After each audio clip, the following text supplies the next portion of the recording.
খোয়াই শহর সংস্কৃতির শহর। এই খোয়াই শহর শুধু রাজ্যের পরিচিত শহর নয়, গোটা উত্তর পূর্বাঞ্চলের মধ্যে পরিচিত শহর।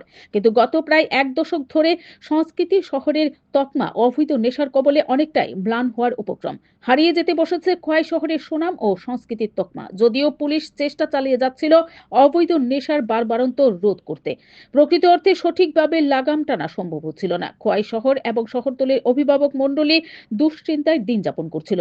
ছেলে মেয়েদের বাড়ি থেকে বের হওয়া ছিল অভিভাবকদের দুশ্চিন্তার কারণ। অবৈধ মরণ নেশা ড্রাগসের কারবারিরা সমস্ত খোয়াই জুড়ে অবৈধ ব্যবসার জাল বিছিয়ে ফেলেছিল। পুলিশ যদিও ছোট ছোট নেশা কারবারিদের আটক করতে সক্ষম হলেও অবৈধ নেশার রাঘব বোয়ালদের জালে তুলতে সক্ষম হচ্ছিল না।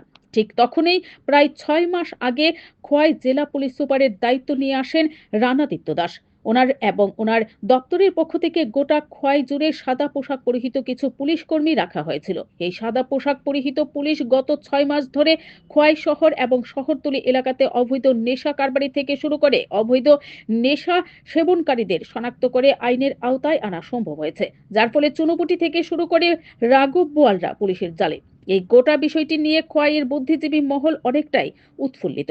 সাদা পোশাক পরিহিত পুলিশ এবং পুলিশের অবৈধ নেশার বিরুদ্ধে অভিযানকে কেন্দ্র করে প্রতিক্রিয়া প্রদান করেন। Bureau report, BTV Tripura news. Gautam Ghosh, আইনজীবী, খোয়াই। তো আসলে ইদানিং আমরা দেখলাম যে বিশেষ করে ড্রাগস বিরোধী সংগ্রামের একটা ভালো মনোভাব কাজ করছে এবং সেখানে সাদা পোশাকের এরা প্রায়শই দেখছি ধরপাকড় করছে। তো আমি বলতে চাই, শুধু সাদা পোশাকের যারা রয়েছে এরা ছাড়াও আমরা যারা সচেতন মানুষ, বিশেষ করে ক্লাব, যুব সমাজ, এদেরকে যদি কঠোর হাতে আমরা যদি না ধরপাকড় করি, আজকে দেখা যাচ্ছে যুব সমাজ প্রায় ধ্বংসের পথে চলে যাচ্ছে।